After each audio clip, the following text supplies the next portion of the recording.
Hello everyone, welcome to NCERT novel. आज हम लोग का क्लास 7th स्टार्ट हो रहा है और इसमें हम इंग्लिश करा रहे हैं प्रिंट टू पैरामाउंट की supreme court junior court assistant exam जो कि होने वाला है उसके लिए है। तो इसमें आज हमारा जो पार्ट होगा वो होगा ग्रामर और फिलर्स का होगा। ठीक है, ग्रामर और क्लोज टेस्ट में हम पहले फिलर्स लेके चल रहे हैं। फिलर्स की जब प्रैक्टिस हो जाएगी तब हम क्लोज टेस्ट पे आएंगे। ठीक है, तो ये दो इम्पॉर्टेंट आज हमारे टॉपिक्स रहेंगे। इसके अलावा जो डेली रहता है one word, idiom, phrases and vocabularies. तो स्टार्ट करेंगे हम सबसे पहले स्पॉटिंग एरर का। इसमें ग्रामर में जो हम टॉपिक कराते हैं वो अलग अलग टॉपिक वाइज, जैसे वर्ब है, एडवर्ब, इस तरह से कराते हैं और उनकी एरर स्पॉट करते हैं। उसके थ्रू उसमें रूल्स बताते हैं। तो पेपर और पेन लेकर बैठिएगा। ठीक है, रूल हम उसी में बताएंगे आपको। एरर कराने के बाद हम आएंगे ईडियम फ्रेजेस पे, फिर ईडियम फ्रेज के बाद हम करेंगे फिलर्स। ये हमारा सीक्वेंस रहेगा। फिर vocabularies and one word, last में वन वर्ड रहेगा। तो और ये जब हम एरर करेंगे ना तब आप खुद बताएंगे कि ये कौन सा टॉपिक है। ठीक है, हम पहले टॉपिक नहीं बताएंगे क्योंकि आप फिर वही एरर ढूंढने लगेंगे। तो स्टार्ट करते हैं। फर्स्ट है हमारी आई have not seen him since 20 years and so I cannot say with certainty whether he is alive or dead. अब देखिए इसमें एरर कहाँ पर है या फिर नो एरर है। since 20 years सही है। since और for, सबसे पहले तो ये आता है since। अगर since और for अगर देखिए तो सबसे पहले वहां पे फोकस कीजिए कि वो सही है नहीं। 20 years बोला है इसने, एक ड्यूरेशन दिया है टाइम का, है ना, स्पेसिफिक टाइम नहीं दिया है। तो यहाँ पर since नहीं होगा बल्कि for होगा। तो एरर हमारी यहाँ पर है। ठीक है, सिंस नहीं बल्कि फॉर होगा। ठीक है, नेक्स्ट देखते हैं। When he did not find his cook in the kitchen, he asked his wife, where had he gone? देखिए क्वेश्चन मार्क नहीं है बट फिर भी यहाँ पे इन्होंने क्या लिखा है, where had he gone। तो यहाँ पर देखिए ये where जो यूज हुआ है ना, ये कंजंक्शन की तरह यूज हुआ है। और जब क्वेश्चन वर्ड कंजंक्शन की तरह यूज होता है तो उसके बाद सब्जेक्ट लेता है, ना कि हेल्पिंग वर्ब लेता है। तो ही इधर आ जाएगा और हैड इधर चला जाएगा, तो होगा वेयर ही हैड गॉन। ठीक है, ये आपका बिल्कुल सही होगा। तो यहाँ पर कंजंक्शन की एरर थी। नेक्स्ट है although I am playing cricket for more than 3 years I have not been able to score a century. अब देखिए यहाँ पर ये टेंस सही है, ये एक ड्यूरेशन बता रहा है for more than 3 years, but ये कह रहा है आई एम प्लेइंग, ये सही है। ये परफेक्ट कंटिन्यूअस टेंस होना चाहिए। क्यों? क्योंकि यहाँ पर ये चीज दी हुई है। ठीक है, तो परफेक्ट कंटिन्यूअस टेंस होने के लिए क्या होगा, आई एम की जगह क्या होगा, I have been playing cricket. ठीक है, तो एम हटके हैव बीन आएगा। ठीक है, समझ में आ रहा है। ये परफेक्ट कंटिन्यूअस होना चाहिए तो हैव बीन प्लेइंग क्रिकेट होना चाहिए। क्यों? क्योंकि यहाँ पर टाइम दिया गया है। नेक्स्ट है I do not know where could he give have gone so early in the morning. I do not know where could he, ये सही है। यहाँ पे फिर से वही एरर है, वेयर जो है एज अ कंजंक्शन बीच में आया है तो उसके बाद सब्जेक्ट आना चाहिए, ना कि हेल्पिंग वर्ब। तो ही कुड हैव गॉन होगा। ठीक है, नेक्स्ट देखते हैं। By the time we got our tickets and entered the cinema theatre the show was already begin. ये इंपॉर्टेंट है, यहाँ से बहुत ज्यादा पूछी जाती है। ये रूल ये है कि जब पास्ट की बात हो रही है, ठीक है, दो सेंटेंस पास्ट के हैं, तो उसमें से जो पहला एक्शन होगा ऐसे करके लिखिएगा, फर्स्ट एक्शन जो होगा वो परफेक्ट में जाएगा। ठीक है, और जो सेकेंड एक्शन होगा वो सिंपल पास्ट में रहेगा, सिंपल पास्ट में। तो देखिए ये सही है, we got our tickets, entered the cinema. ठीक है, ऑलरेडी बिगिन शुरू हो चुका था, तो फर्स्ट एक्शन यहाँ पे कौन सा हुआ, the show was already begin, ये इसका फर्स्ट हुआ। अब फर्स्ट एक्शन ये है, ठीक है, तो ये किस में होना चाहिए, परफेक्ट में होना चाहिए। तो यानी कि वॉज नहीं होना चाहिए, हैड होना चाहिए। The show had already begin. ठीक है, और हैड के अकॉर्डिंग थर्ड फॉर्म सही है। और जो आपकी दूसरी क्लॉज है, जो आपका सेकंड एक्शन है, उसके बाद ही तो आप पहुंचे ना, तो वो आपका सिंपल पास्ट में होना चाहिए। तो आपको यहाँ दिख रहा है कि एंटर्ड है और यहाँ गॉट है। ठीक है, समझ में आ गया। नेक्स्ट देखते हैं। By the time we will get our tickets and enter the cinema theatre the show will have already begin. अब इसमें देखिए, इसमें भी इन्होंने क्लॉज को समझाया है। जो दो तीन क्लॉजेस एक साथ होती हैं तो वहां पर जो टेंस होता है वो किस तरह से काम करता है। अब देखिए यहाँ पर विल हैव यूज हुआ और यहाँ पर विल यूज हुआ है। ठीक है, तो इससे ये समझ में आ रहा है कि ये फ्यूचर की क्लॉजेस हैं, फ्यूचर में बात हो रही है। और जब भी फ्यूचर के सेंटेंसेस होते हैं एक के बाद एक, ठीक है, इस तरह से यूज होते हैं, तो उसमें जो आपका पहला एक्शन होता है जो फर्स्ट एक्शन होता है वो ऑलवेज सिंपल प्रेजेंट में होता है, ठीक है। इसको लिखिएगा, जब दो एक्शन फ्यूचर के हों, ठीक है, 2 या 3 जितने भी हैं, तो जो फर्स्ट एक्शन होता है वो हमेशा सिंपल प्रेजेंट में होता है और जो सेकेंड एक्शन होगा वो हमेशा फ्यूचर परफेक्ट में जाएगा, ठीक है। तो ये फ्यूचर परफेक्ट सही है, विल हैव ऑलरेडी बिगन सही है फ्यूचर परफेक्ट में, बट ये किस में होना चाहिए, विल में नहीं होना चाहिए, ये प्रेजेंट में होना चाहिए, सिंपल प्रेजेंट, यानी कि we get our tickets and enter the cinema. ये बिल्कुल उन्होंने सही रखा है, बट यहाँ पे इन्होंने गलती कर दी, ये विल हट जाएगा, ठीक है। We get our tickets and enter the cinema, तो ये हमारा सिंपल प्रेजेंट में हो गया और ये वाली क्लॉज हमारी फ्यूचर परफेक्ट में हो गई। समझ में आ रही है? नेक्स्ट देखते हैं, Gauri told me his name after he left. ये सिंपल है, उसके जाने के बाद उसने उसका नाम बताया, ठीक है। तो उसके जाने के बाद यानी कि ये वाला एक्शन जो है हो चुका है, परफेक्ट में होना चाहिए, तो ही हैड लेफ्ट। नेक्स्ट देखते हैं, we have been celebrating many festivals since centuries. अब यहाँ पर सिंस सेंचुरीज सही है, सदियों से, ये टाइम ड्यूरेशन बता रही ना, टाइम का जब भी ड्यूरेशन की बात होगी तो सिंस नहीं बल्कि फॉर आएगा, ठीक है। अब आपको दिख गया होगा कि ये कौन सा टॉपिक चल रहा है, टेंस चल रहा है। Old age and infirmity had began to catch up with him. Had began कह रहे हैं, परफेक्ट में सेंटेंस से हैड से पता चल रहा है। अब हैड के साथ वर्ब की थर्ड फॉर्म होना चाहिए, बिगिन, बिगेन, बिगन, तो यू होना चाहिए एक ही जगह, ठीक है। समझ में आ रहा है? इसमें प्रॉब्लम है, एरर है। नेक्स्ट है, the passer by told us where was the marriage hall and even led us to it. फिर यहाँ पर देखिए टोल्ड अस तक ठीक है, वेयर यहाँ पे जरूर देखिएगा कि यहाँ पर एरर तो नहीं है बहुत, क्योंकि ये कॉमन होती है और जल्दी में इंसान पढ़ता है तो नहीं देख पाता है। Where was the marriage hall, पहले हेल्पिंग वर्ब है क्वेश्चन वर्ड के बाद, तो ये क्वेश्चन मार्क तो है नहीं यहाँ पर, तो ये गलत हो जाएगा। Where the marriage hall was उठकर यहाँ पर आपका आ जाएगा लास्ट में, ठीक है।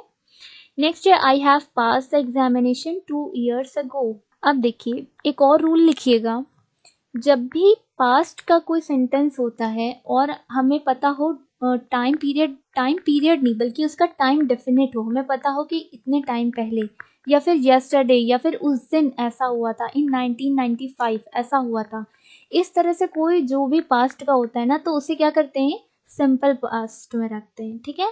सिंपल पास्ट में रखेंगे कैसे, अब आई सिंपल पास्ट में हैव तो आएगा नहीं, तो हो जाएगा I past the examination 2 years ago, ठीक है। समझ में आ गया?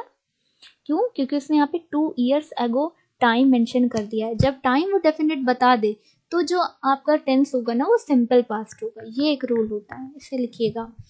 अब देखिए 12 देखिए, since he joined this post he did not take any bribe. अब देखिए सिंस यहाँ पर है और सिंस से आपकी स्टार्टिंग हो रही है सेंटेंस की, तो इसका रूल ये कहता है कि सिंस जब भी स्टार्टिंग होती है किसी सेंटेंस की तो उसकी जो क्लॉज होती है वो सिंपल पास्ट में होती है और उसके अलावा जो दूसरी क्लॉज होती है वो हमेशा प्रेजेंट परफेक्ट टेंस में जाएगी, ठीक है, प्रेजेंट परफेक्ट में जाएगी। तो ये तो सिंपल पास्ट है, ही ज्वाइंड दिस पोस्ट, बट ये नहीं है, ये किस में है, ये पास्ट में है, तो इसको हमें करना होगा। तो प्रेजेंट परफेक्ट में बनाने के लिए क्या करेंगे आप, सबसे पहले तो टेकन हो जाएगा, यहाँ पर वर्ब की थर्ड फॉर्म हो जाएगी और ये हो जाएगा हैज नॉट, ठीक है, हैज नॉट, डिड हटकर has not taken any bribe हो जाएगा, ठीक है। नेक्स्ट देखते हैं, perhaps you know that I have pass the examination in 1990। Simple वही जो अभी हमने रूल बताया था, जब भी हमें टाइम डेफिनेट हो और पास्ट की बात हो तो हम क्या करेंगे, आई हैव पास नहीं बल्कि वो सिंपल पास्ट टेंस में जाएगी, यानी कि I passed the examination in 1990। Next है, he has read 4 plays written by Shakespeare by the end of his vacation। अब देखिए एक रूल लिखिएगा, जब भी नियरली फ्यूचर की बात होती है, जैसे जो हम आगे करने वाले नियरली फ्यूचर की बात होती है, उसमें जो टेंस होता है ना वो किस में चला जाता है, वो चला जाता है फ्यूचर परफेक्ट में। तो फ्यूचर परफेक्ट के लिए यहाँ पे क्या करना होगा, ही विल हैव रेड, ठीक है, रीड लिखते तो रीड ही है लेकिन बोलते रीड रेड, रेड है थर्ड फॉर्म, तो he will have read, red ऐसे रहेगा और यहाँ पर हैज हटकर विल हैव आ जाएगा, ठीक है, इसको नोट कर लिएगा रूल को। नेक्स्ट है, when they stole the money and where did they hide it, question mark लगा है, वेयर डिड दे, ये बिल्कुल सही है। इधर देखते हैं व्हेन दे स्टोल, ये सही है, एंड से जुड़ी हुई क्लॉज है, बट दोनों ही का मकसद क्या है कि क्वेश्चन है, ठीक है। यहाँ पे होना चाहिए व्हेन डिड, डिड यहाँ पे आप कर देंगे, क्यों, क्योंकि क्लॉज क्या है, सिंपल एंड से जुड़ी हुई है, ठीक है। तो when did they stole the money and where did they hide it, simple यहाँ पर टेंस वही रहेगा, कोई चेंज नहीं होगा, क्यों। नेक्स्ट है the teacher has took the responsibility, क्या होना चाहिए, हैज लगा है, परफेक्ट टेंस है, यहाँ पर टू टेक की थर्ड फॉर्म होना चाहिए V3 यानी कि taken, the teacher has taken the responsibility, ठीक है, ये बिल्कुल सही होगा। नेक्स्ट देखते हैं for the time immemorial sea shells have been used by man in many ways, काफी सारे तरीकों से एक पुराने टाइम से क्या हुआ हो रहा है, मैन के थ्रू सी शेल्स का यूज किया जा रहा है। ये कहने का मतलब है, टाइम इमेमोरियल का मतलब है हिंदी में अगर कहें तो पुरातन काल जैसे कहते हैं, ठीक है। तो अब उसके लिए फॉर सही है, एरर यहीं पर है, फॉर नहीं आएगा, सिंस आएगा यहाँ पर, ठीक है, क्योंकि ये टाइम ड्यूरेशन की एक बात नहीं हो रही है, इसमें उन्होंने उस टाइम को मेंशन कर दिया, इस टाइम में, यानी कि since time immemorial sea shells have been used by man in many ways, ठीक है, एक ड्यूरेशन की बात नहीं हो रही है इसमें, तो यहाँ पर सिंस होना चाहिए। इसके बाद देखते हैं next, the river is in speed and it has overflown its bank, आपको लग रहा होगा थोड़ा थोड़ा प्रीवियस ग्रामर के रूल्स की तरह ही मैच करेगा, क्यों, क्योंकि इससे पहले चैप्टर कौन सा था, वर्ब था, और ये कौन सा है, टेंस का है। तो अगर टेंस में जो वर्ब की हेर फेर तो होती है ना, V3 V1 V2, तो इसलिए आप लोगों को लगेगा कि यहाँ पर ये वाली थोड़ा सा मैच कर रहा है पुराने टॉपिक से, बट ये कौन सा चैप्टर है, टेंस का है। अभी हमने बताया था, पिछले से बताया था, रिवर के लिए जो वर्ड यूज होता है वो होता है फ्लो करना, ठीक है, सिंपल, और उसका सेकंड थर्ड फॉर्म क्या होती है, फ्लोट, फ्लोट मतलब बहना, ठीक है। तो यहाँ पर इट हैज लगा है, इसके साथ V3 होना चाहिए, तो ओवर फ्लोड होगा ना कि फ्लोन, ठीक है।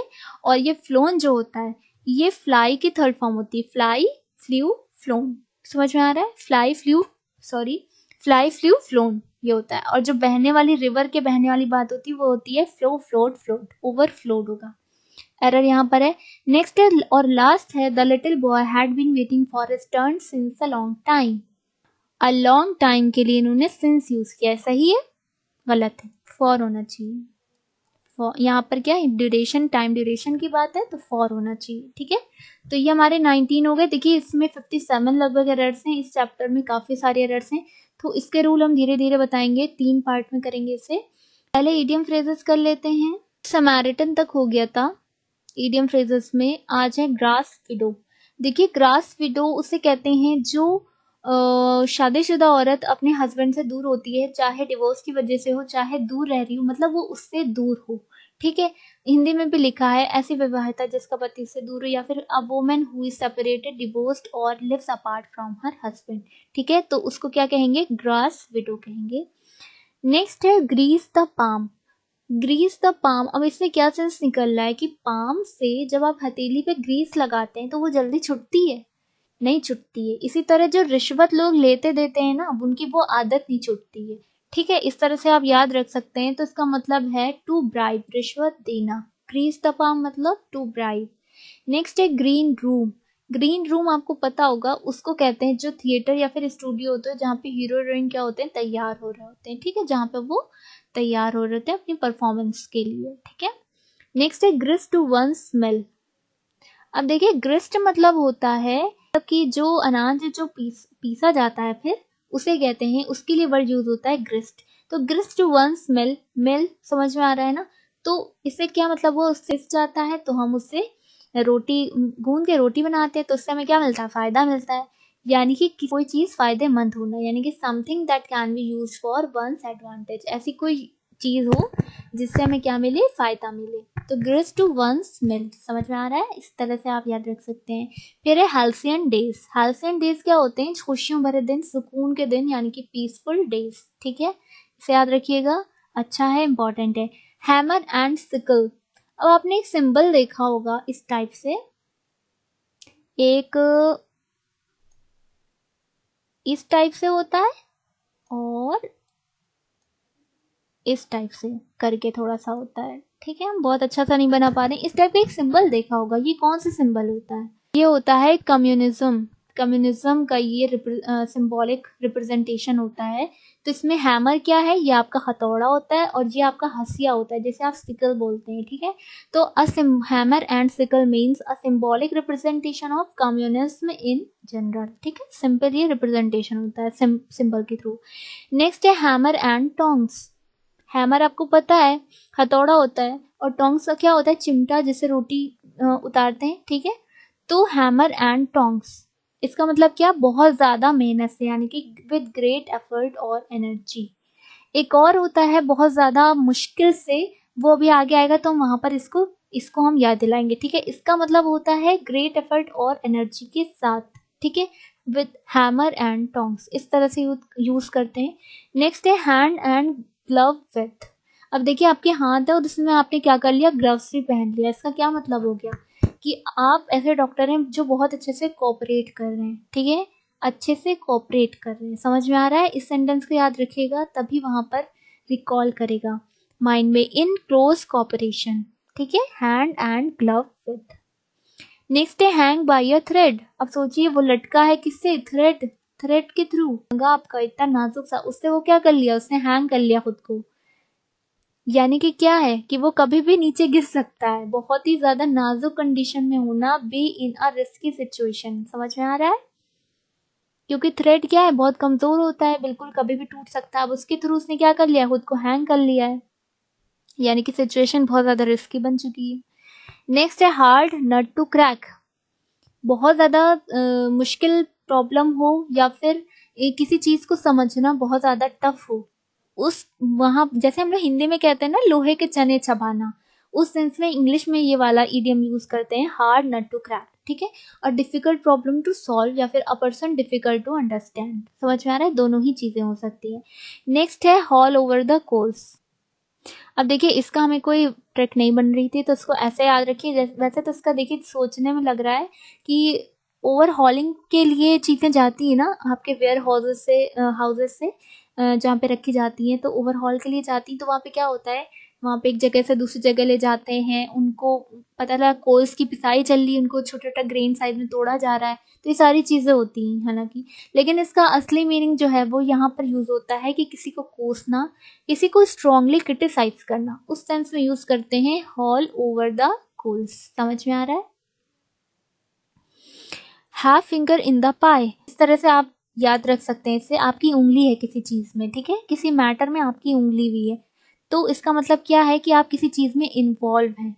एक होता है ना टांग अड़ाना, इस तरह से जो हम लोग ईडियम्स यूज करते हैं हिंदी में, उसी तरह इंग्लिश में हैव फिंगर इन द पाई, किसी काम में शामिल होना, किसी चीज में शामिल होना है, यानी कि to be involve in something. समझ में आ रहा है? अब देखिए सिर्फ अभी तो फिंगर शामिल हुई थी, अब इनका पूरा का पूरा हाथ शामिल हो गया, यानी कि हैव वंस हैंड्स फुल। इनका पूरा हाथ क्या है, फुल है। कहते हैं कि भैया उसे और कोई काम मत दो, उसके हाथ बिल्कुल फुल हो चुके हैं, अब बिल्कुल भी वो एक भी काम ऑक्यूपाई नहीं कर पाएगा। ठीक है, तो अब एक भी काम उसे मत बताना, वो बिल्कुल दोनों हाथों से एकदम लदा हुआ है, इस तरह से बोलते हैं। काम की कमी नहीं होना, यानी कि टू बी कंप्लीटली ऑक्यूपाइड, पूरी तरीके से वो क्या है, ऑक्यूपाइड है, उसके पास बिल्कुल भी टाइम नहीं है आगे फर्दर कुछ काम देखने की, यानी कि have one's hands full. Hands full से याद रखिएगा। नेक्स्ट है have one's way. Have one's way, way क्या होता है, रास्ता होता है, यानी कि अपने हिसाब से चलना, यानी कि अपनी जो आप चाहते हैं उस तरह से आप चलना। ठीक है, द वे वन वांट्स। समझ में आ रहा है? नेक्स्ट है have several irons in the fire. अब सोचिए आप, एक तो आग लगी हुई है, उसमें आपने क्या कर दी, कई सारी आयरन्स भी डाल दी। ठीक है, यानी कि एक ही टाइम में कई सारे काम करना। कुछ लोग होते हैं ना, जैसे औरतें ही घर में डेली रूटीन में आप काम करते हैं, अगर आप वर्किंग भी हैं और आप घर के भी काम करती हैं, तो आप एक साथ कई सारे काम करते हैं।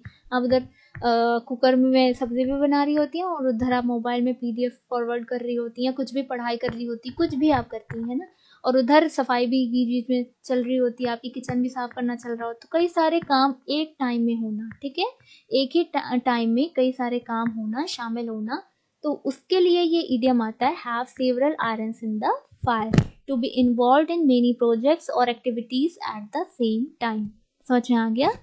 नेक्स्ट है हैंड पेक्ड हस्बैंड, ये बहुत कॉमन है।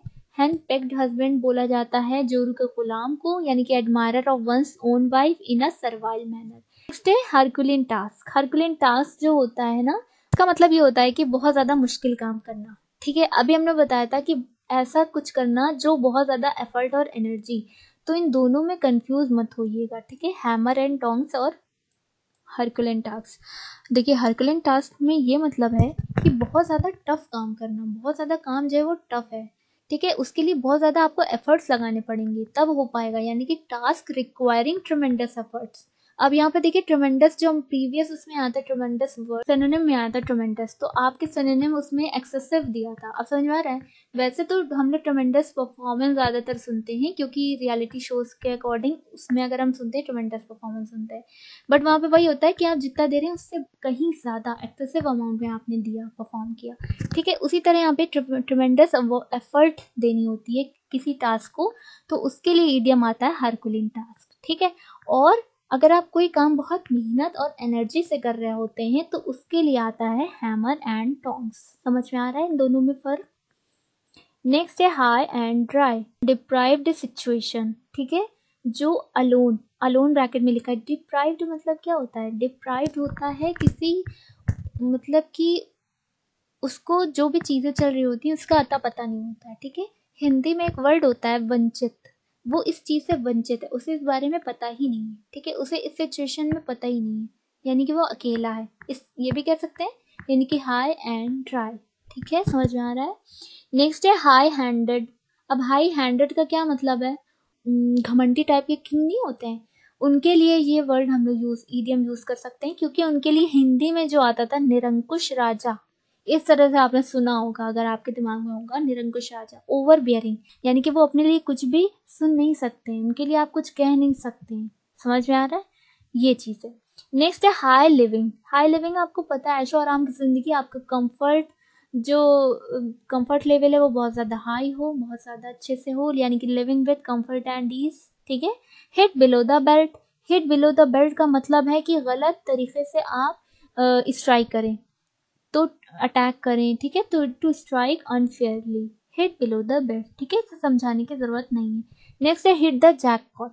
कहता है ना उसने जैकपॉट हिट कर लिया, मतलब उसे बहुत बड़ी कामयाबी मिल गई, बहुत बड़ी सक्सेस उसे मिल गई, यानी कि gaining a big great success. Specially वहां पे यूज होता है जहाँ पे बाय लक कोई चीज होती है, जैसे उसने बहुत बड़ा एग्जाम क्रैक कर लिया तो हम कहेंगे उसने क्या कर लिया, जैकपॉट हिट कर लिया। ठीक है, हिट द जैकपॉट बोल सकते हैं।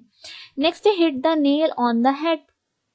अब देखिए हेड पर उसने क्या किया, नेल से हिट कर दिया। नेल क्या होता है? जो बड़े बड़े कीले नहीं होते ना, उनको नेल बोलते हैं, कील को। ठीक है, जो लोहे की कीलें होती हैं उनको, यानी कि आपने सही टाइम पर सही जगह वार कर दिया। समझ में आ रहा है, सही टाइम पर सही चीज करना, टू डू। अब वार करना तो हम लोग सेंस में, उस सेंटेंस के सेंस में बोलते हैं, बट है क्या, to do the right thing at the right time. Right thing है सही चीज करना सही समय पर, इसका ये सेंस है। नेक्स्ट है हॉब्सन्स चॉइस।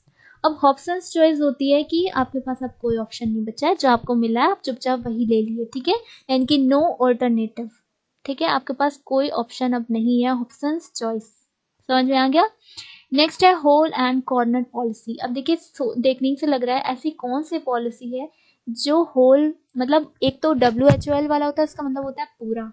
ये होल जो होता है ये होता है खोखला या फिर खाली, अंदर से खाली हो, खोखला हो, है ना, यानी कि खोखली पहले ही समझ में आ रही। और कॉर्नर की पॉलिसी है ना, यानी कि छिपी हुई पॉलिसी है, यानी कि सीक्रेट पॉलिसी है। समझ में आ रहा है, होल एंड कॉर्नर पॉलिसी मतलब सीक्रेट पॉलिसी। नेक्स्ट है और लास्ट है hue and cry. Hue and cry का मतलब है, जैसा कि इसमें दिख रहा है सुनने में, कि बहुत ज्यादा हल्ला मचाना, यानी कि एनी लाउड पब्लिक आउटक्राई। ठीक है, सिंपल है। आज के इडियम्स से समझ में आ गए होंगे आपको। जल्दी से फिलर्स कर लेते हैं। देखिए हम लोग ने 22 तक कर लिए थे इससे पहले। ठीक है, अब क्योंकि नेक्स्ट वीक है तो फिर से हमारी वही साइकिल रिपीट हो रही है, तो इस फिलर्स वाले में हमारा आगे से 23 से स्टार्ट होना था।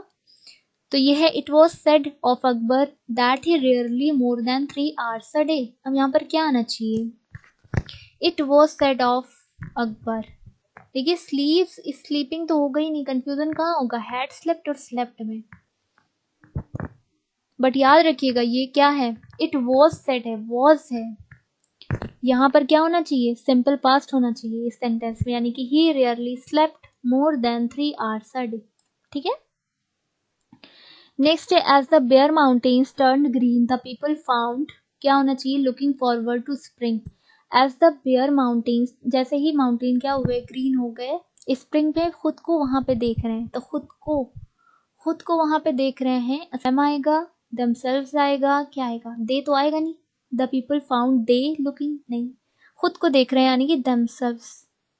ठीक है, क्योंकि वो कई सारे हैं, पीपल हैं, तो themselves आ जाएगा। The people found themselves looking forward to spring, spring के सीजन में। नेक्स्ट है the metal and mineral sector currently high volatile. अब यहाँ पर वर्ब की बात है, कौन सी वर्ब आएगी, देखिए आप लोगों ने रूल पढ़ा होगा, जब एक सब्जेक्ट एंड से जुड़ा हो दूसरी चीजों के साथ, और अगर वो आपस में रिलेट कर रहा हो, उसी सब्जेक्ट से रिलेटेड हो, मेटल से ही रिलेट है मिनरल सेक्टर, ठीक है, तो वहां पे वर्ब कैसी आएगी, सिंगुलर आएगी ऑलवेज। ठीक है, सिंगुलर वर्ब आएगी, भले ही वो एंड से जुड़ी है, लेकिन है ये इसी का सेक्टर। ठीक है, the metal and mineral sector is currently high volatile. Next है आई जस्ट।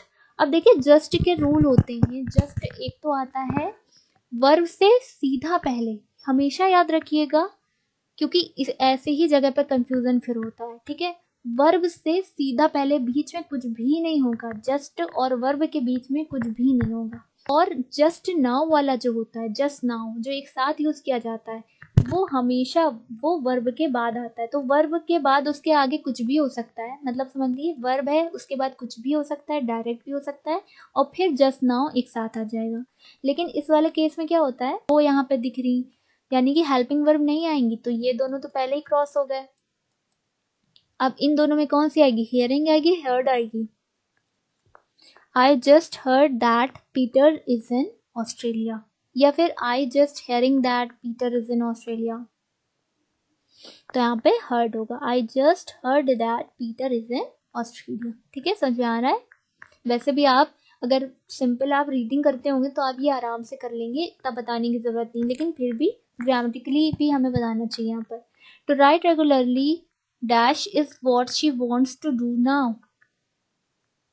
वो क्या करती है रेगुलरली, क्या करती है, टू राइट रेगुलरली, किसके लिए, फॉर प्लेजर। ठीक है, देखिए विद द प्लेजर नहीं होगा, खुशी के साथ नहीं, खुशी में नहीं होता है, फॉर द प्लेजर नहीं होगा, द नहीं लगेगा आर्टिकल, फॉर प्लेजर होगा। ठीक है, समझ में आ रहा है। To write regularly for pleasure is what she wants to do now. ठीक है, नेक्स्ट है this is a good for the school, क्या होना चाहिए यहाँ पर, कौन सा वाला साइट होना चाहिए, ये तो पता हो गया कि साइट होगा। अब देखिए ये वाला जो साइट होता है ना, इसका मतलब होता है हवाला देना। ठीक है, हवाला देना सेंस में ये यूज किया जाता है। ये साइट जो होता है ये होता है देखने के सेंस में, नजर करने के सेंस में ये यूज किया जाता है साइट। ठीक है, ये वाला साइट होता है कोई प्लेस की जब बात हो रही होती है। ठीक है, जो आपके फादर भी कहते हैं, जो प्राइवेट कहीं जॉब करते हैं तो वो कहते हैं वो साइट पे गए, तो वो वाला साइट जो है वो भी यही है। ठीक है, this is a good site for the school, ये आपका राइट हो जाएगा। नेक्स्ट है आई, अब यहाँ क्या होना चाहिए, could would should can, rather die than join the gang of terrorist, terrorist की गैंग ज्वाइन करने से बेहतर मैं मरना पसंद करूंगा। यहाँ पर सेंटेंस में क्या लग रहा है आपको, कौन सी हेल्पिंग वर्ब होना चाहिए, कौन सा मॉडल यूज होना चाहिए, तो देखिए जब भी चॉइस की बात आती है ना, आप वहां पर क्या करते हैं, मैं ऐसा करना चाहूंगा, चॉइस की बात आती है वहां पे वुड यूज होता है, यानी कि I would rather die than join the gang of terrorist. सही है, और लाइन के हिसाब से रादर भी ठीक है।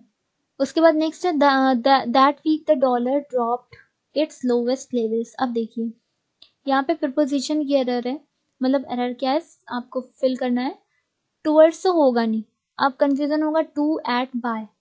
अब देखिए ड्रॉप्ड बाय आप वहां पे यूज करेंगे जिसके थ्रू कुछ गिरने की बात हो, किसके थ्रू गिरने की बात, वो होगा नहीं सेंस।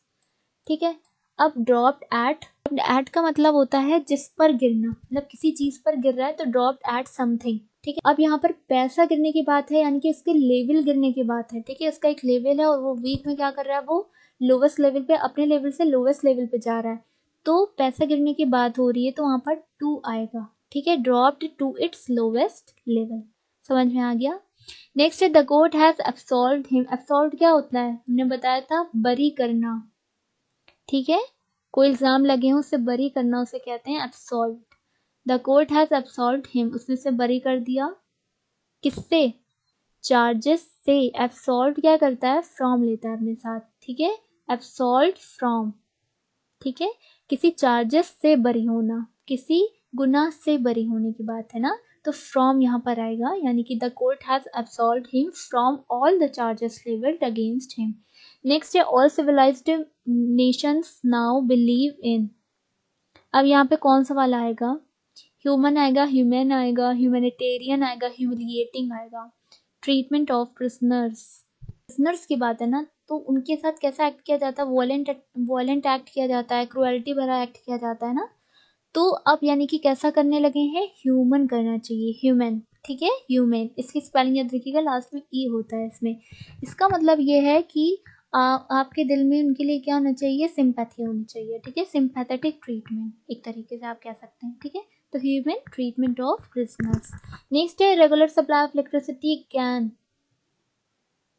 क्या होगा, इरेगुलर सप्लाई इलेक्ट्रिसिटी की होगी तो उससे क्या होगा, वेस्टेज ऑफ इलेक्ट्रिसिटी होगा, हो सकती है, तो ये क्या हो रहा है, रिजल्ट में आ रहा है, ठीक है, can result in wastage of electricity, इससे रिजल्ट ये निकलेगा कि इलेक्ट्रिसिटी वेस्ट होने लगेगी। नेक्स्ट है his father introduced him at an age to the game of the cricket. जो उनके फादर हैं वो उससे क्या कर रहे हैं, इंट्रोड्यूस्ड करा रहे हैं, किस एज से, इनसेंसिबल एज, अपनी इनसेंसिबल एज से, या फिर इम्प्रेसिव एज से, या फिर इम्प्रेशनेबल एज से, या फिर inquisitive as to the game of the cricket. Obviously जब आप गेम और क्रिकेट की बात कर रहे हैं तो उसमें क्या होता है, कई सारे लोगों को बहुत ज़्यादा क्यूरियोसिटी होती है, ठीक है, क्यूरियस सेंस आ रहा है यहाँ पर, तो क्यूरियस जब वो थे तो उस चीज़ से वो क्या करा रहे हैं, इंट्रोड्यूस्ड करा रहे हैं उसे, तो यानी कि इंक्यूजिटिव आ जाएगा, ठीक है। तो ये हो गई फिलर्स आज के, शोविनिज्म हो गया था आज, यहाँ से करना है, देखिए चीट, चीट सबको पता है, धोखा, धोखेबाज, धोखा देना, ठीक है। चाइट क्या होता है, to reprimand and to speak severely to someone, ठीक है, चाइट मतलब डांटना, स्कोल्ड, टू रिप्राइमेंट, ये सब चीजें होती हैं डांटना के सेंस में, यानी कि चाइट याद रखिएगा। क्लैमर क्या होता है, क्लैमर होता है शोर मचाकर मांग करना या फिर शिकायत करना, ठीक है, जैसे बच्चे करते हैं। तो to make a loud complaint और डिमांड, क्लैमर याद रखिएगा।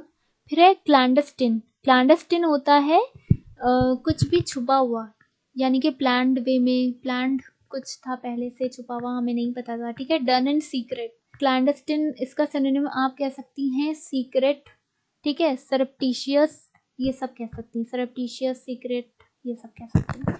फिर है क्लास्प, क्लास्प होता है जोर से थामना, यानी कि to hold something firmly. Next है क्लोक। अब देखिए हमने लास्ट इसमें पढ़ा था क्लोक रूम, क्लोक रूम वो होता है जो रेलवे वगैरह में जहाँ पे आप लगेज रखते हैं ना, उसे कहते हैं। अब ये क्लोक है, तो क्लोक क्या है, लंबा चोंगा, छिपाना, कुछ छिपाना कोई चीज, यानी कि लॉन्ग गाउन या फिर टू हाइड समथिंग, ठीक है, क्लोक हो गया। फिर कोलिशन क्या होता है, कोलिशन ये आता है ज्यादातर न्यूज़पेपर में जब कुछ टेम्पररी अलायंस होते हैं, ठीक है, साझा करना कुछ, तो वहां पर यूज किया जाता है कोलिशन, और टेम्पररी अलायंस, याद रखिएगा कोलिशन। फिर है कॉर्डल, कॉर्डल मतलब होता है बहुत ज्यादा किसी के लिए प्रोटेक्टिव होना और बहुत ज्यादा ध्यान रखना, यानी कि to protect something someone too much, ठीक है, समझ में आ रहा है, कॉर्डल कहते हैं।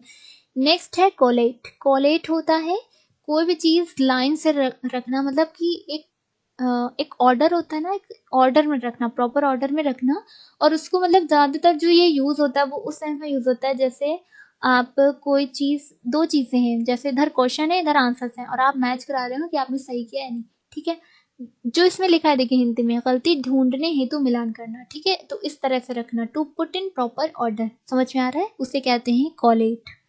नेक्स्ट है कोलिजन, ठीक है, कोलिजन मतलब क्या होता है, द एक्ट ऑफ हिटिंग, टकराना, कोई भी चीज टकराना है, कि the act of hitting something with other thing, ठीक है, कोलिजन होता है। नेक्स्ट है कॉम्बैट, कॉम्बैट आपको पता है लड़ाई, यानी कि स्पेशली वॉर के सेंस में यूज किया जाता है, fight specially during a war. Next है कमेंडेबल। कमेंडेबल कहते हैं जो तारीफ के लायक हो, यानी कि प्रेस वर्दी हो, ठीक है, प्रेस वर्दी, कमेंडेबल। उसके बाद कम्यूट। कम्यूट कहते हैं जो रेगुलर एक जर्नी होती है, ठीक है, आना जाना जैसे कहते हैं, जैसे कॉलेज आना जाना हो, तो इस तरह के सेंस में इसे यूज किया जाता है, to make the same journey regularly to change, ठीक है, कम्यूट से यूज वर्ड यूज करते हैं, कम्यूट, याद रखिएगा। कॉम्प्लीमेंट। कॉम्प्लीमेंट क्या होता है आपको पता है, वो एक दूसरे की क्या है, कॉम्प्लीमेंट है, यानी कि अ थिंग दैट इम्प्रूव्स। फिर है कंसील। कंसील कहते हैं हाइड, कोई चीज छिपाने को, ठीक है, टू हाइड, कंसील। अब इधर भी एक ऊपर हाइड आया था, क्लोक, ठीक है, तो क्लोक, टू हाइड, ठीक है, ये सारी चीजें क्या है, क्लोक, हाइड करना, कंसील, ये सब क्या है, सिनोनिम हो गए। फिर है कंसीड। कंसीड होता है एक्सेप्ट कर लेना, ठीक है, यानी कि admit to be true, accept कर लेना, कंसीड करना, ठीक है, कंसीड वर्ड होता है। फिर है कंकरिंग। कंकरिंग होता है कि किसी इंसान से आप क्या हो गए, अब आप सहमत हो गए, यानी कि टू एग्री विद होना, टू एग्री विद समवन, ठीक है, कंकरिंग कहलाता है। कंडोलेंस होता है, आपको पता है कि जब कोई इंसान की डेथ हो जाती है तो आप उसके लिए सिंपैथी, इस तरह से सिंपैथी फील करते हैं, तो उस चीज को क्या कहते हैं, कंडोलेंस कहते हैं, यानी कि sympathy for the family of a person who has recently died. Confrontation. Confrontation कहते हैं जहाँ पे जैसे दो पार्टीज हैं, आमने सामने आ गई हैं, अब उनके बीच में आर्ग्यूमेंट होगी, ठीक है, अब उनके बीच में क्या होगा, टकराव होगा, फाइट होगी, आर्ग्यूमेंट होगी, ठीक है, कॉन्फ्रंटेशन वर्ड यूज किया जाता है। कॉन्सिक्रेट होता है, यानी कि आप किसी चीज को पायस बना दें या फिर उसे डिक्लेयर कर दें कि ये चीज पवित्र है, एकदम पायस है, सैक्रेड, यानी कि मेक और डिक्लेयर सैक्रेड, कॉन्सिक्रेट, ठीक है, कॉन्सिक्रेट हो गया। अब कॉन्स्पिक्यूटी होता है क्लैरिटी, यानी कि डायरेक्टली, क्लैरिटी, कॉन्स्पिक्यूटी, ये उसकी अच्छी फॉर्म है, ठीक है, क्लैरिटी, डायरेक्टली, इसकी अच्छी फॉर्म क्या है, यानी कि एडवांस फॉर्म क्या है, कॉन्स्पिक्यूटी, तो याद रखिएगा। इसके बाद है कॉन्स्पिरेटर। कॉन्स्पिरेटर किसे कहते हैं, जो कॉन्स्पिरेसी प्लान करने वाला हो, ठीक है, कॉन्स्पिरेसी प्लान करने वाला कॉन्स्पिरेटर कहलाएगा। One who plan something illegal, ठीक है। कंटेम्पलेट। कंटेम्पलेट होता है बहुत आप लंबा सोचने लगे, ठीक है, लॉन्ग टाइम के लिए, उसे कहते हैं, यानी कि think of a particular thing for a long time, contemplate होता है। नेक्स्ट है कन्वेलस। अब देखिए कन्वेलस क्या उस दिन हम लोगों ने पढ़ा था, कन्वेलेसेंट। कन्वेलेसेंट था कि इलनेस के बाद जब आपकी हेल्थ ठीक होने लगती है तो उस पीरियड को कहते हैं कन्वेलेसेंट। अब कन्वेलस कहते हैं कि हेल्थ को रिगेन करना, ठीक है, इलनेस के बाद जो आपकी हेल्थ रिगेन हो जाती है उसे कहते हैं कन्वेलस। नेक्स्ट है कन्वर्सेंट। कन्वर्सेंट होता है कि किसी चीज की नॉलेज होना, ठीक है, हैविंग नॉलेज ऑफ, कन्वर्सेंट, ठीक है। फिर है आपका कन्विक्ट। कन्विक्ट होता है आप इल्जामों से बरी हो गए, जिसको एब्सॉल्व वर्ड यूज किया था वहां पर, ठीक है, उसी का जस्ट अपोजिट समझ लीजिए कन्विक्ट है, यानी कि आप गिल्टी प्रूफ हो गए कि आपने गलती की है, ठीक है, आप एक्यूज्ड हैं, यानी कि one proved guilty to be proved guilty, समझ में आ रहा है। कन्विक्ट किसका उल्टा हो गया, आपका एब्सॉल्व का, ठीक है, याद रखिएगा इसे। कन्विवियलिटी। कन्विवियलिटी होती है फ्रेंडली। फ्रेंडली का एक और हमने सिनोनिम पढ़ा था एमिएबल, तो याद रखिएगा एमिएबल, कन्विवियलिटी, फ्रेंडली, ठीक है। नेक्स्ट है कॉर्पोरल। कॉर्पोरल होता है बॉडी, देखिए कॉर्पोरल बॉडी, बॉडीली, यानी कि बॉडी से रिलेटेड, बॉडीली हो गया कॉर्पोरल। और कॉप्स कहते हैं जो आपकी डेड बॉडी होती है, ठीक है, समझ में आ रहा है। करोबरेट होता है कोई चीज, मतलब कोई चीज कंफर्म करना या फिर उसका सपोर्ट करना, ठीक है, उसके बारे में बात कर, उसके बारे में डिस्कस करना, ठीक है, एक तरीके से उस तरह से यूज किया जाता है, तो यानी कि कंफर्म और सपोर्ट। तो देखिए वन वर्ड हमारी हो गए थे डायाट्राइब। इसका मतलब क्या होता है, बहुत ज्यादा वॉयलेंट अटैक, बिटर अटैक करना, यानी कि स्ट्रांगली क्रिटिसाइज करना किसी को, डायाट्राइब कहलाता है। और आज हमारा यहाँ से वन वर्ड, तो डिक्टेटरशिप आपको पता है क्या है, तानाशाही जैसे कहते हैं, ठीक है। देखिए निरंकुशता यहाँ पे भी आ गई, मतलब वही होता है कि ये ज्यादातर लीडर और राजाओं के लिए वर्ड यूज किया जाता है, निरंकुश वाला, ठीक है, समझ में आ रहा है। तो government carried on by an absolute ruler, ठीक। नेक्स्ट है डिप्लोमेसी। डिप्लोमेसी होती है कोई पॉलिटिशियंस के लिए होती है कि वो ऐसी कोई स्किल या फिर कोई पॉलिसी चलाएं कंट्री के लिए, ठीक है। Skill in dealing with people, जो कि पीपल के साथ डील करे, ठीक है। डिप्लोमेसी से कहते हैं कूटनीति। The skill and policy of a country statesman and politicians, skill in dealing with people, समझ में आ रहा है। फिर डिस्क्रिपेंसी, ठीक है। डिस्क्रिपेंसी जो होता है वो वर्ड यूज किया जाता है, जैसे फर्स्ट टाइम फिलर्स में ये वर्ड आया था तो वहां पर ये यूज किया गया था कि दो पार्टीज बैठी हैं और उनके जो ओपिनियन होने चाहिए वो सेम होने चाहिए, बट ऐसा नहीं था, उन दोनों के ओपिनियंस में डिफरेंस हो, तो वहां पे कहते हैं, इस वर्ड को यूज करते हैं डिस्क्रिपेंसी, यानी कि difference between two things that should be the same, जो सेम होना चाहिए बट वो उनके उनमें क्या हो, डिफरेंसेस हो, तो वहां पे ये वर्ड यूज करते हैं, यानी कि डिस्क्रिपेंसी, याद रखिएगा। नेक्स्ट है डिसिमुलेट। डिसिमुलेट होता है टू हाइड, डिस्गाइज, ठीक है, मतलब कंसील, वही सारे हैं, बस वन वर्ड में याद रखिएगा डिसिमुलेट, एक वर्ड हमें नया वर्ड मिला, ठीक है। तो कहीं ना कहीं आपके सिनोनिम्स स्ट्रॉन्ग हो जाएंगे और फिर जब अच्छे से सिनोनिम ये सारी वोकैबुलरी हो जाएगी, फिर हम लास्ट में एकदम एंटोनिम करेंगे तो आंसर आप देंगे, हमें देने की जरूरत नहीं पड़ेगी, ठीक है। डिसिमुलेट कहते हैं टू हाइड और डिस्गाइज, यानी कि कंसील करना, छिपाना कोई चीज, ठीक है, डिसिमुलेट। नेक्स्ट है डायनल। डायनल होता है रोजमर्रा का, मतलब ऑफ द डे टाइम, दैनिक जिसे कहते हैं डायनल, ठीक है। ड्रैपर, ड्रैपर कहते हैं जो कपड़े को बेचते हैं, उससे रिलेटेड होते हैं, क्लोथिंग से रिलेटेड होते हैं, ठीक है। कहते हैं ना उसको दुपट्टा ड्रैप करो, तो उसके कई सारे स्टाइल्स हैं दुपट्टा ड्रैप करने के, सारी ड्रैप करो, तो वही है Draper. A shopkeeper selling cloth and clothing. Draw क्या होता है, ड्रॉ गेम्स देखा होगा कि जब कोई भी पार्टी नहीं जीतती है, ड्रॉ मैच ड्रॉ जाता है, the result of the match where neither party wins. फिर है डॉफ। डॉफ आपको पता है कि हाइट में यूजुअल साइज से अपने छोटा हो, कोई भी हो सकता है, वो पर्सन हो, प्लांट हो, एनिमल हो, कोई भी हो, यूजुअल साइज से बिलो हो, ठीक है। नेक्स्ट है डायनेस्टी। डायनेस्टी कहते हैं मतलब कि सक्सेस, आपको पता है डायनेस्टी क्या होती है, succession of rulers belonging to one family, आपको पता है, बस एक बार सेंटेंस में इसलिए देख लिए ताकि आप वहां पर बिल्कुल भी कंफ्यूज ना हो। नेक्स्ट है ईव्स ड्रॉपर। ईव्स ड्रॉपर कहते हैं, जैसे मान लीजिए चुपचाप से कोई किसी से बात कर रहा है और किसी इंसान ने सुन लिया है, वो इंसान क्या हो गया, उस चीज का विटनेस बन गया है, ठीक है।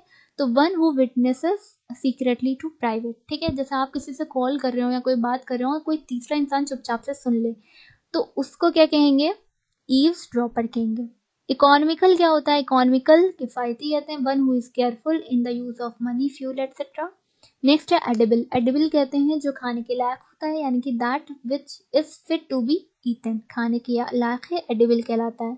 एफेमिनेट। एफेमिनेट क्या होता है, इंसान में वुमेन के कैरेक्टर्स होना, ठीक है, उसकी आदतें ऐसी होना, थोड़ी सी औरतों वाली, ठीक है, प्रॉपर्टीज होना, ठीक है। A man who is womanish in his habits, समझ में आ रहा है, एफेमिनेट कहलाएगा। इक्वालिटेरियनिज्म का मतलब होता है कि इक्वालिटी में बिलीव रखना, ठीक है, इक्वालिटी की राइट, अपॉर्चुनिटी, सारी चीजें क्या होनी चाहिए, इक्वल होनी चाहिए, चाहे वो कोई भी रेस का हो, जेंडर का हो, कास्ट का हो, यानी कि believe that all people are equal and have the same rights and opportunities, यानी कि समतावाद, ठीक है, इगालिटेरियनिज्म, समझ आया।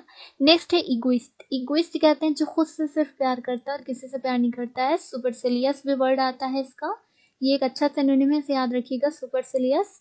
अ lover of one's own self, egoist को कहते हैं। एलिजिबल कहते हैं जो कि जो भी आपके पैरामीटर्स हैं उनमें आप फिट हैं, ठीक है, क्वालिफाइड है, उसके अकॉर्डिंग है आप, ठीक है, एलिजिबल कहते हैं उसके योग्य होना, यानी कि फिट टू बी चोजन या फिर क्वालिफाइड। इमरजेंसी कहते हैं, आपको पता है, sudden serious situation requiring immediate action, जहाँ पे इमीडिएट एक्शन लेना जरूरी हो जाता है। अमेरिटस होता है, रिटायरमेंट हो जाता है किसी जॉब से, तो सिंपल वहां पर क्या हो जाता है, उसे डिस्चार्ज मिल जाता है और वहां से चला जाता है अपनी सर्विस छोड़कर। लेकिन एक होता है विद ऑनर आपको डिस्चार्ज मिलना, जैसे एक डिग्री पाना होता है, सिंपल डिग्री मिलना, एक होता है विद ऑनर्स मिलना, तो इसमें फर्क हो जाता है ना। तो इसी तरह सर्विस से जब आप डिस्चार्ज पाते हैं, यानी कि रिटायरमेंट आपको मिलता है, तो one who is honourably discharged, उसके लिए वर्ड यूज होता है एमेरिटस, ठीक है, याद रखिएगा इसे, एमेरिटस। नेक्स्ट है एमाइग्रेंट। एमाइग्रेंट जो होता है, जो पर्सन दूसरी कंट्री में जाके रहने लगता है, उसे माइग्रेंट कहते हैं। कंफ्यूजन इसमें होता है माइग्रेंट और इमाइग्रेंट, दूसरा होता है आई एम, तो ऐसे याद रखिएगा, हमारी कंट्री में जो आके रहेगा, हमारी कंट्री में जो आके रहेगा बाहर से, उसे इमाइग्रेंट कहेंगे, और जो यहाँ से जाके दूसरे में रहेगा उसे एमाइग्रेंट कहेंगे, ठीक है। ई वैसे भी बाहर वाला होता है, एक्स और इन, इनहेल करना एक्सहेल करना, समझ आ रहा है। इन हमेशा क्या होता है, आने वाला, और एक्स क्या होता है, बाहर जाने वाला, ठीक है। इसी तरह से याद रखिएगा एमाइग्रेंट और इमाइग्रेंट। नेक्स्ट है एमिसरी। एमिसरी कहते हैं जो, इनको आप और क्या कह सकते हैं, चलिए इनका सिनोनिम एक बताइएगा, ठीक है। A person sent an on a mission, usually official, ठीक है। ऑफिशियली तौर पे जो जाता है, किसी मिशन पे जाता है पर्सन, जासूस जाता है, उसे क्या कहते हैं, एमिसरी। हमें वो जो कॉमन वर्ड है ना वही याद नहीं आ रहा है, तो आप कमेंट करके बताइएगा। नेक्स्ट है एपिक्योर। एपिक्योर होता है जो अच्छा खाना खाने का शौकीन होता है, मतलब बढ़िया उसे चाहिए होता है खाना, यानी कि person fond of delicious food, epicure कहलाता है। एपिडेमिक होता है disease affecting many people at the same place and time, ये आपको पता है। एपिलॉग होता है जो, जैसे कोई भी ड्रामा या कुछ भी चल रहा हो तो उसके बाद की स्पीच हो या फिर पोएम रिसाइट की जाए, उसको कहते हैं, यानी कि एपिलॉग, ठीक है। एपिलॉग यानी कि अ स्पीच और a poem recited at the end of a play. Episode कहते हैं, एपिसोड आपको पता है जो टीवी सीरियल के एपिसोड्स होते हैं, यानी कि part of a story, specially TV और रेडियो शो स्टोरी। तो ये आपकी वन वर्ड भी हो गया है, ठीक है।